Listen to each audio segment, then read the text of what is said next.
안녕하세요. 오늘은 많은 부분에서 총균세의 빚을 지고 있는 유발 하라리의 사피엔스를 살펴보는 시간입니다. 총균세가 일반 서적이라면 사피엔스는 총균세를 쉽게 풀어 쓴 거라고 할 수 있습니다. 지식은 누적되어 발전하는 것이기에 빚을 지고 있다는 거고 문체가 깔끔하고 명료하기에 쉽다고 하는 것일 뿐 절대 사피엔스를 폄훼하는 말은 아닙니다. 이와 비슷한 사례가 종교 분야에도 있습니다. 3명의 방송 작가들이 일일이 발품을 팔면서 취재한 넌픽션 다큐멘터리 성혈과 성배와 그 내용을 거의 그대로 가져와 소설로 각색한 미국 소설가 댄 브라운의 다빈치 코드가 그것이죠. 다만 사피엔스는 그것만의 독창성과 탁월함이 곳곳에 포진해 있지만 다빈치 코드는 거의 표절에 근접한 관계로 많은 논란과 소송에 휘말렸다는 차이점이 있긴 합니다. 거의 똑같은 문명을 다루면서도 다이아몬드는 마지막 빙하기가 끝나던 기원전 1만 1000년경부터 인류의 발전은 왜 각 대륙에서 서로 다른 속도로 진행되었을까? 그러니까 왜 근대 이후부터 지금까지 서양이 동양을 지배하고 있는 걸까? 왜 다른 대륙의 다른 사람들이 아닌 유럽인들만이 모든 이점을 갖게 되었을까라는 질문을 던졌지만 하라리는 본문 첫 부분에서 역사의 진로를 형성한 것은 3가지의 혁명이었다. 약 7만 년 전의 인지혁명과 약 1만 2천 년 전의 농업혁명 그리고 약 500년 전의 과학혁명. 이들 세 혁명은 인간과 그 이웃 생명체에게 어떤 영향을 끼쳤을까라는 질문을 던지죠. 질문이 다르니 그 대답 역시 차이가 생기고요. 핵심부터 살펴보면 일부 인지혁명은 기원전 7만 년 전쯤 발생한 우연한 유전적 돌연변이를 통해 오로지 인간의 뇌에만 언어와 함께 존재하지 않는 것, 즉 추상적인 것, 즉 전설과 신화와 종교 같은 허구, 즉 가상의 이야기, 즉 공통의 신화, 즉 상상의 질서를 만들고 전달하는 능력이 장착되었다는 겁니다. 기원전 8000년 전쯤부터 시작된 이부 농업혁명은 인지혁명처럼 인간이 원한 게 아니라 우연히 시작하게 된 그러나 되돌릴 수 없었던 사기이자 덫이고요. 3부 인류의 통합은 상상의 질서 중에서 경제적인 화폐의 질서와 정치적인 제국의 질서, 그리고 종교적인 신앙의 질서라는 3가지가 기원전 1000년 동안 전 세계적 통합을 이뤄내면서 보편적 질서로 자리매김했다는 것이고, 4부 과학혁명은 무지의 지에 관한 혁명인 과학혁명이 산업혁명과 자본주의라는 날개를 달면서 근대 이후부터 서양이 동양을 제치고 역사의 주도권을 잡을 수 있었던 원동력이 되었다는 겁니다. 그러고 보면 현재 서양이 동양을 지배하게 된 원인을 다이아몬드는 애초의 지리적인 시작에서, 하라리는 그의 용어인 보편적 질서가 자리매김한 중세 중반에서부터 찾고 있는 셈이죠. 1부와 3부가 하라리의 독창성이자 탁월함이고 2부는 다이아몬드와의 공통점, 4부는 다이아몬드와의 차이점이라고 할 수 있습니다. 정확히 말해서 새롭거나 깊이 있는 내용은 전혀 없습니다. 하지만 새롭고 깊이 있는 해석은 넘쳐나죠. 그리고 그것이 하라리의 능력이고요. 어려운 내용은 없기에 필요한 장만 간단히 살펴보죠. 하라리는 특별한 언급 없이 주류인 사바나 가설을 전제하고 있습니다만 진화의 가지에서 인간이 갈라져 나온 이후 해안가로 이동해서 한참을 양서류처럼 반수생적 삶을 살다가 다시 육지 생활을 시작했다는 수생유인원 가설도 있습니다. 1942년 독일 질병학자 막스 바스테네퍼가 최초로 주장했고 영국 진화인류학자 일레인 모건이 1972년에 체계화했죠. 몸에 난 털을 볼 때 인간은 다른 유인원들에 비해 벌거숭이나 다름없습니다. 몸에 털이 없는 포유류를 떠올리면 그것들은 대부분 돌고래나 하마같이 수생생물이죠. 벌거숭이와 물은 밀접한 관련이 있습니다. 모든 수생동물이 털이 없다고 말할 수는 없지만 모든 벌거숭이 동물은 평생 혹은 선대에 물에 길들였다고 말할 수 있죠. 모든 유인원과 원숭이가 항상 2발로 걸을 수 있고 걸어야만 하는 유일한 상황은 딱 하나, 바로 물속을 걸어서 건널 때입니다. 이것이 인간의 직립보행이 시작된 가능성이라는 거죠. 왜 우리는 말을 할 수 있고 유인원은 못할까요? 치아나 혀나 성대 등 특정 기관의 문제가 아니라 호흡을 의식적으로 통제할 수 있는지 없는지와 관계에 있다고 합니다. 호흡을 의식적으로 조절할 수 있는 유일한 생물들은 잠수동물들과 새들이죠. 인류가 어머니 뱃속에 양수에서 10개월을 생활하는 것, 손발의 지문이 쭈그러들어 있는 것, 손가락 사이마다 물갈퀴가 퇴화한 흔적, 유인원 등과는 달리 등의 털이 비스듬히 아래쪽으로 향해 있는데 그것은 헤엄치는 등 위를 흘러가는 물의 방향과 일치한다는 것, 고래나 물개처럼 차가운 물속에서 체온을 유지해주는 장치인 두꺼운 피하 지방층을 영장류 중 유일하게 갖고 있다는 것, 우리 몸이 유선형인 것 같은 흔적들을 예로 듭니다. 무엇이 정답일까요? 정답이 없다는 게 정답입니다. 너무 오랜 시간이 흘러 남은 게 없고 있다 해도 알 수 없을 만큼 부식되었을 테니까요. 그래도 하나보다는 두 개의 가설이 있는 게 개인적으로는 좋습니다. 단 하나의 가설은 생각만 해도 숨이 막힐 것 같은 답답함이 밀려오거든요. 사람들은 똑똑한 사람들 거의 모두가 사바나 가설을 지지하는데 그들이 전부 틀릴 리는 없잖아 라고 말하지만 전부 틀릴 수도 있다고 일레인 모건은 말합니다. 역사는 우리 전부가 오해한 사례들로 가득하니까요. 사람들이 흔히 범하는 오류 중 하나가 단일 계보의 생각이라는 하라리의 지적은 중요합니다. 그레이엄 행콕의 신의 지문을 방송할 때 다시 언급하겠지만 단일 계보의 생각으로 인해 수많은 오해가 생길 수 있기 때문이죠. 우리는 보통 기원전 1만 년쯤인 신석기 시대엔 모든 인류가 찢어진 동물 가죽을 대충 걸친 채 떡진 머리카락에 돌도끼를 휘두르며 우가우가 괴성을 지르면서 사냥했다고 생각합니다. 일부 또는 대부분은 그랬을 테지만 극히 일부 또는 어느 정도는 꽤 말쑥하게 차려입은 채 수학적이고 과학적인 지식을 활용해 높은 건물을 세웠을 수도 있는데 말이죠. 이것은 어느 곳에 초점을 두느냐 하는 관점의 차이입니다. 21세기 초반인 지금 우리의 모습을 연구하는 1000년이나 2000년 후의 인류가 시선을 아프리카에 맞추느냐 아니면 유럽에 맞추느냐에 따라 그들이 생각하는 21세기 초반 인류 문명의 수준은 천양지차일 테니까요. 어떤 게 정답일까요? 언제 어느 때든 수많은 수준의 다양한 모습이 섞여 있다는 게 정답이자 진실입니다. 다만 28회에서 언급했듯이 복잡한 것을 단순화시키고 확률 대신 정확한 값을 선호하는 게 우리의 본능이고 모든 걸 고려하면 해답 자체가 없는 문제를 푸는 위험에 빠질지도 모른다는 불안감 때문에 단일 계보 유혹에 쉽게 넘어갈 뿐이죠. 하라리가 지적하는 인간 언어의 가장 큰 특징은 존재하지 않는 것, 즉 추상적인 것, 즉 전설과 신화와 종교 같은 허구, 즉 가상의 이야기, 즉 공통의 신화, 즉 상상의 질서를 만들고 전달하는 능력이 있습니다.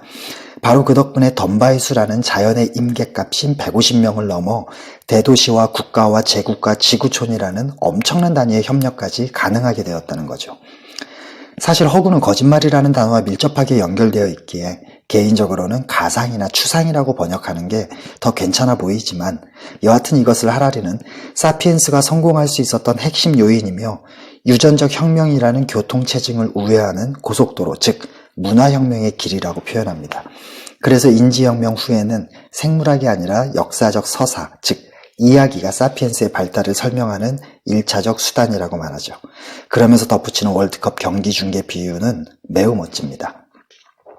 하라리는 역사적 사실은 인간을 생태계의 연쇄 살인범으로 선고한다고 말하고 살며시 지나가는데 그에 관한 구체적 사례인 인도양 마다가스카르의 여우원숭이, 마다가스카르 동쪽 모리셔스 섬의 도도새, 뉴질랜드의 모아새, 하와이의 날지 못하는 거위 등은 총균세에 언급되어 있습니다.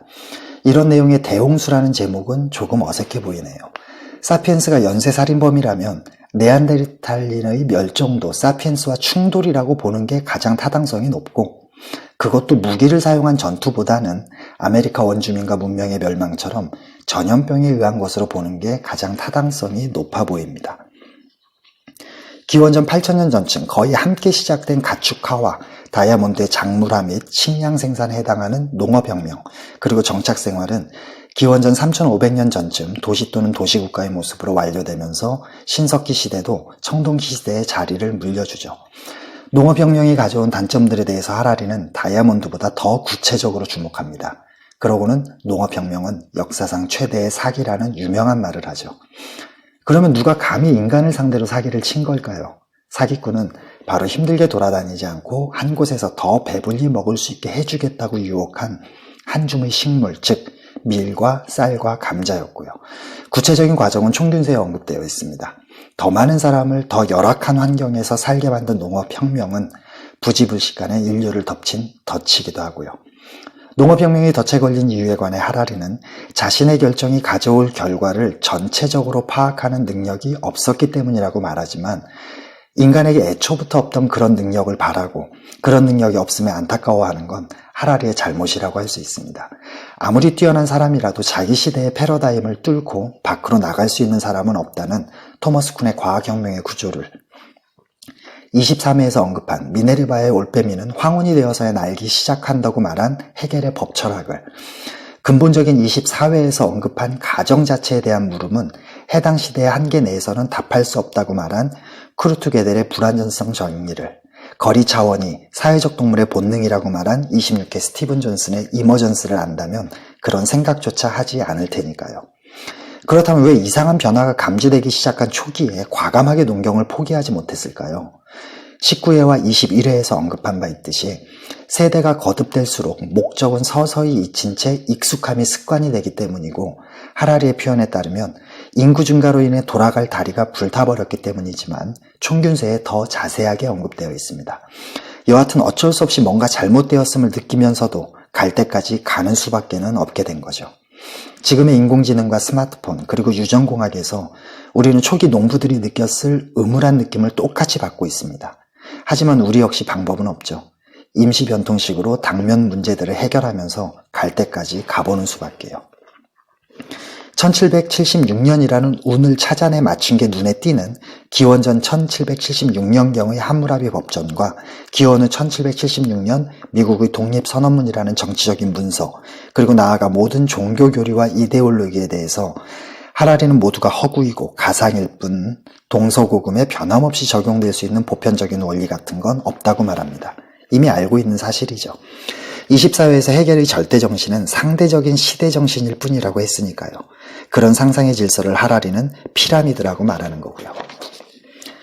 다양한 출신 배경을 가진 대규모의 인간을 제국이라는 하나의 울타리 안으로 통합해서 서로 협력하게 만든 두 가지 요인 중 하나가 공통의 신화라면 다른 하나는 정보 처리 능력이라고 할 수 있습니다. 농업혁명 이후 규모가 기하급수적으로 커지면서 그만큼 사회는 복잡해졌고 그래서 전혀 새로운 정보, 그러니까 숫자와 문자라는 정보가 등장했죠. 이후 인간이 세상을 보는 방식 자체도 바뀌기 시작했고요. 쉽게 말해서 전체적이고 질적인 측면을 중요시하는 동양적 사고에서 범주에 따라 분류하고 모든 걸 양적으로 계량하는 서양적 사고로의 전환 말입니다. 위계질서, 그러니까 서열화는 모두 상상의 질서이고 공통의 신화이지만 인간 사회에서는 그런 위계질서가 필요악이라고 하라리도 인정합니다. 어쩔 수 없이 말이죠. 그래서 카스트 제도와 노예 제도 그리고 고대 그리스에게의 레스보스 섬의 예를 들면서 진화에는 의도나 목적이란 건 전혀 없다며 눌렀던 울분을 조금이나마 쏟아내고 그래도 여운이 가시지 않았는지 역사에 정의는 없다면서도 한편으로는 자문하죠. 도대체 상상의 질서, 즉 공통의 신화가 그토록 보편적이고 단단한 이유가 뭘까? 그리고 그 이유에 대해서 기원전 1000년 동안 출현한 경제적인 화폐 질서와 정치적인 제국의 질서, 그리고 종교적인 신앙의 질서라는 세 가지 이데올로기가 전 지구적 통합에 성공한 보편적 질서가 되었기 때문이라고 말합니다. 그래서 모두가 똑같은 개념과 가치와 사상과 문화를 가진 지금 세상에서 상대방의 말과 논리와 의미를 전혀 알아듣지 못한다는 의미의 진정한 문명의 충돌은 없다고 말하죠. 다양한 문화가 단 하나의 문화로 획일화되어 온 지금까지의 역사를 거시적으로 보면 역사에는 방향성이 있다고 말할 수 있습니다. 사실이 그렇고요. 역사의 방향성이 윌버나 헤겔의 말대로 영이나 절대정신의 자기인식 과정일지는 단언할 수 없지만 역사의 방향성이라고는 전혀 의도하지 않은 수많은 문화와 국가와 조직이 상호작용하는 어느 시점에 인류 전체의 역사라는 상위 수준에서 방향성이라는 속성이 창발한 것일 가능성은 충분히 있습니다. 해당 시스템 내 모든 사람의 신뢰 또는 신용에 해당하는 동의하의 재화와 용역의 공통의 신화에 해당하는 가치를 나타낼 수 있는 거라면 그 무엇이든 화폐가 될 수 있습니다. 그래서 화폐는 물질적 실체가 아니라 심리적 구조물인 거죠. 화폐라고 꼬집지는 않았지만 경제에 있어서 개인들의 마음, 그러니까 심리적인 부분이 매우 중요한 역할을 한다는 사실은 영국 경제학자 케인스가 고용, 이자 및 화폐에 관한 일반 이론에서 최초로 언급한 사실이고요. 그래서 지금의 금융 시스템 역시 매일 매시간의 뉴스에 좌지우지되는 겁니다. 제국은 그 기원, 정부 형태, 영토의 크기, 인구수 등에 의해서 정의되는 것이 아니라 오로지 문화적 다양성과 국경의 탄력성으로만 정의된다는 하라리의 주장은 독창적입니다. 실제로 제국은 크기와는 상관없이 인류의 시작과 함께 가장 일반적인 국가 형태였고요. 가능한 한 더 많이 정복하고 더 많이 소유하면 뭔지는 모르겠지만 여하튼 좋을 거라는 강력한 느낌. 그것이 인간의 본성이기 때문입니다. 그리고 심리학적으로도 타인과 싸워 이겨서 서열화를 통해 자신의 능력을 내보이려는 본능을 지닌 동물이 인간 남성이죠. 하지만 인류의 모든 문화도 제국의 긍정적인 유산임을 부인할 수는 없습니다. 그래서 하라리는 우리가 잔인한 제국의 유산을 모조리 거부하더라도 보나마나 그때 우리에게 남는 것은 그보다 더 오래된 제국의 유산에 불과할 것이라고 말한 거고요. 우리는 일제강점기에 일본이 지은 건물이라면 무조건 헐어버려야 한다고 민감하게 반응합니다. 그럼 대한제국 때 지은 건물은 괜찮고요. 외부의 제국이나 내부의 제국 가릴 것 없이 모두 제국인 건 엄연한 사실인데도 말이죠. 이건 논리적 일관성을 상실한 자세이고 문제를 마주쳐 해결하고 극복하려는 것이 아니라 단순히 회피하려는 잘못된 자세입니다. 모르는 건 언제나 죄이기에 그것이 무엇이든 볼 때마다 일제치하의 아픈 역사를 갖고 있음을 잊지 않은 채 다른 용도로 잘 사용하는 것이 여러모로 좋은 방법이 아닐까 싶습니다. 태생적으로 취약한 상상의 질서에 초월적인 정당성을 부여하는 데 핵심 역할을 해온 종교는 초인적 질서에 관한 믿음에 기반을 둔 실제로는 인간의 규범과 가치체계라고 하라리는 정의합니다. 그래서 자유주의, 공산주의, 민주주의, 자본주의, 민족주의, 인본주의 등의 이데올로기도 일종의 종교라고 말하죠. 하라리의 지적처럼 또는 20회에서 언급한 것처럼 다신교의 최고 권력은 세상이나 인간에 관한 관심이나 편견을 지니고 있지 않습니다. 인간의 이해관계라는 관점에서 보자면 있으나 없으나 똑같다는 말이죠. 이런 까닭에 일신교에는 애초부터 종교적 관용이 있을 수 없고 해결할 수 없는 두 가지 속성 간의 모순을 어떻게든 지적으로 해결해 보려는 2000년간의 노력이 쌓인 결과 신학교에서 7년 동안 배워도 부족할 분량이 되었죠. 다만 하라리 아니면 번역자의 착각이나 실수가 보이는 부분이 있습니다. 서로 반대되는 선악이라는 두 힘의 존재를 믿는 걸 이신교라고 지칭한 것도 많은 오해를 일으킬 수 있는데 나아가 그걸 영어와 한자 표기 하나 없이 이신론이라고 쓰면서 동의어로 사용한 거죠. 정확히 말해서 이신론은 18세기 계몽주의 시대에 등장했습니다. 세계를 창조한 유일신의 존재는 인정하지만 그 신은 이성적이고 논리적이고 합리적으로 세상을 창조하자마자 세상 모든 일을 자연 법칙에 맡긴 채 철저히 방관자의 태도를 보이는 비인격적인 존재이며 그래서 세상 일에 일체의 관심도 없고 어떤 개입도 하지 않기에 세상엔 특정한 계시나 기적도 없다는 게 이신론입니다. 인간 역시 이성적인 존재이므로 이성을 사용해 신과 세상의 자연법칙 모두를 알 수 있다는 거고요. 세 가지 보편적인 질서가 성공할 수 있었던 비결에 관해 하라리는 우연이라고 말합니다. 그러면서 카오스를 언급하는데 그에 관한 하라리의 이해는 많이 미흡합니다. 28회에서 보았듯이 하라리의 말과는 달리 카오스에는 1단계와 2단계라는 구분 자체가 없죠. 그리고 진화론에서 말하는 성공이란 가치 판단이 아니라 사후 결과적 판단입니다. 선악을 떠나 그리고 어떤 수단과 방법을 쓰든 간에 더 많이 번식하고 끝까지 살아남기만 하면 되는 거죠. 그래서 역사를 진화의 과정으로 본다면 역사 속에서 위대하다거나 성공했다는 인물이나 문화나 나라에 관한 평가 역시 가치는 배제된 겁니다. 일반적으로 말하듯이 과연 살아남는 자가 강한 자일까요? 살아남는 것과 강한 것은 전혀 별개의 범주입니다. 30도 넘기지 못하고 세상을 떠난 윤동주나 30을 간 넘겼던 안중근은 강한 사람이었죠. 프랜시스 베이컨은 신기관에서 아는 것이 힘이라고 주장했습니다. 지식의 진정한 시금석은 그것이 진리인가 아닌가가 아니라 그것이 인간에게 이익이 되는 방향으로 세상을 변화시킬 힘을, 그러니까 유용성, 즉 쓸모있음을 주느냐의 여부라는 거죠. 진보와 발전을 믿었는가 아닌가가 과학혁명을 기준으로 시대를 구분하는 척도라는 건 대단한 통찰력입니다. 14장부터 16장까지는 다이아몬드가 총균세의 에필로그에서 언급만 하고 지나간 부분에 관한 자세한 설명에 해당하고요. 개인의 이기적인 욕구가 공동체의 부의 기반이라는 애덤 스미스의 국부론 이후 모든 게 급변했죠. 자본주의가 탄생한 겁니다. 그리고 자본주의는 이제 하나의 윤리가 도덕이 가치가 종교가 되었고요. 즉 경제발전이 그리고 경제적인 부의 축적이 최고의 선이며 정의와 진리와 윤리와 사랑과 행복, 그러니까 인간 삶의 모든 부분에서 척도가 된 겁니다. 하라리는 세상에는 에너지 결핍이 존재하지 않는다고 말하죠. 에너지와 천연자원이 부족한 게 아니라 그것들을 찾아내 우리의 필요에 맞게 전환하는 지식이 부족할 뿐이라는 겁니다. 자세한 설명은 하지 않고 지나갔지만 예를 들면 이런 거죠. 28회에서 영국 해안선의 길이를 측정하려다가 측정 불가라는 결론을 얻은 리처드슨의 연구가 있었습니다. 바로 척도를 달리하면 그 값 역시 달라진다는 거였죠. 시간이 지날수록 질병의 종류와 식품의약품안전처에서 규제하는 독성물질의 종류가 크게 느는 이유가 뭘까요? 바로 과학기술의 발전으로 인해 척도가 점점 더 작아지기 때문입니다. 에너지와 천연자원도 마찬가지죠. 무엇이 에너지이고 자원인지 판단하는 척도가 점점 더 작아지는 만큼 우리가 사용할 수 있는 에너지와 자원의 수는 증가합니다.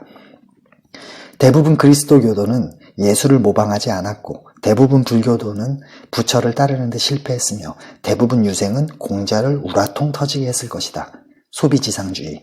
이것은 그 신자들이 요청받은 그대로를 실제로 행하는 역사상 최초의 종교라는 하라리의 탁월한 주장에 이의를 달기 어렵습니다.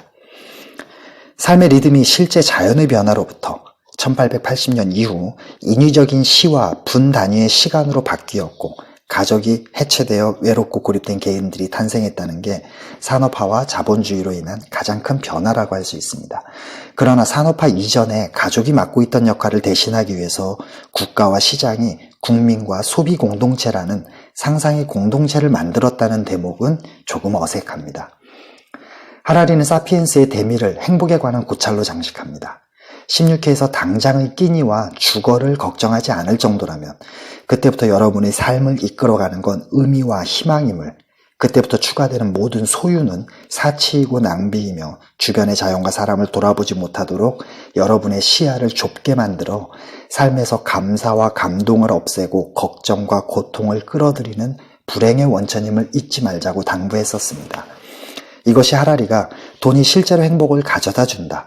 하지만 이는 어느 정도까지, 즉 가난을 벗어나게 해주는 정도까지만이며 그 정도를 넘어서면 돈은 중요치 않고 사회적, 윤리적, 정신적 요인들이 주도권을 행사한다는, 그리고 행복이란 개인의 삶을 총체적으로 의미 있고 가치 있는 것으로 바라보는 데에서 오는 것일 수 있다. 그 차이를 결정하는 것은 우리의 가치체계라고 말한 의미이기도 하죠. 살아야 할 이유, 그러니까 삶의 의미가 있다면 어떤 고통이든 견뎌낼 수 있습니다. 의미 있는 삶은 고통의 매 순간을 행복으로 전환하는 마르지 않는 세로토닌 분수라고 할 수 있죠. 그러나 의미 없는 삶은 아무리 안락할지라도 끔찍한 고통입니다. 게다가 16회에서부터 여러 번에 걸쳐 모든 감정은 호르몬에 의해서 조절되므로 저마다 소위 유통기한이 정해져 있다고 강조했었습니다. 사랑처럼 행복 또한 감정이죠. 그것이 하라리가 행복은 내부에서 시작되고 지속적인 행복은 오로지 세로토닌과 도파민과 옥시토신의 높은 수치에서만 온다고 말한 의미이고, 우리 내부의 생화학 시스템은 행복 수준을 상대적으로 일정하게 유지하도록 프로그램된 듯 하다는 것, 17회에서 언급한 항상성인 셈입니다. 하라리의 말처럼 행복은 객관적인 조건과 주관적 기대 사이의 상관관계에 의해 결정된다고 할 수도 있습니다. 하지만 그렇기에 행복하고 싶은 만큼 기대치를 줄이라는 식의 조언이 아니라 개인의 발전을 저해하고 게으름을 합리화하는 악마의 속삭임임을 잊지 마세요. 과학적인 관점에서 볼 때 인간의 삶에는 아무런 의미도 가치도 없습니다. 의미와 가치 역시 개인이나 문화가 만들어낸 상상의 질서 또는 공통의 신화일 뿐이죠. 하지만 그러므로 행복의 관건은 의미에 대한 개인의 환상을 집단적 환상에 맞추는 데 있을지도 모른다는 하라리의 말은 잘못된 결론입니다. 예수는 좁은 문으로 들어가라. 멸망으로 인도하는 문은 크고 그 길이 넓어 그것으로 들어가는 자가 많다고 말했습니다. 그리고 우리 주위를 둘러보더라도 대다수 사람의 생활 방식은 심각한 문제점들을 안고 있음을 알 수 있고요. 결코 좋아 보이지 않습니다. 그래서 당부합니다. 어느 순간 여러분의 삶의 방식이 다수의 삶의 방식과 같아졌다면 잘못되었음을 깨닫고 반성해야 한다고 말이죠. 대다수 사람이 자기의 감정과 생각과 호불호를 자기 자신과 동일시하기에 나는 화가 났다. 이것이 내 분노이다라고 말하는데 그건 잘못이라는 하라리의 지적은 옳습니다. 하지만 왜 무엇이 잘못인 건지는 설명하지 않죠. 그 지적과 설명은 조만간 만나볼 에리 브롬의 소유냐 존재냐의 몫입니다. 우리가 우리의 유전자를 주물럭거린다고 해서 반드시 멸종하는 것은 아니지만 우리가 더는 사피엔스가 아니게 될 가능성은 있다는 지적은 매우 날카롭습니다. 총균세에서도 언급했듯이 인공지능은 이미 인간 두뇌의 능력을 초월했습니다. 다만 인간 두뇌의 전체적인 부분이 아니라 기억력이나 계산 처리 능력 같은 일부 영역에 한정했을 때 그렇다는 거죠. 앞으로도 마찬가지입니다. 그래서 인공지능이 인간 두뇌와 똑같아질 수 있느냐 하는 질문과 인공지능이 인간 두뇌를 초월할 수 있느냐 하는 질문은 전혀 별개의 것이죠. 그리고 당연히 살아있는 생명체의 정확한 정의도 문제가 될 겁니다.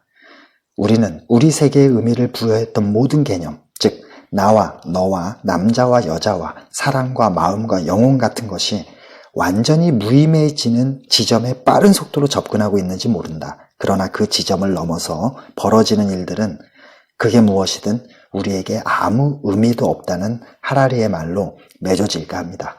고생하셨습니다. 다음 시간에 뵙죠.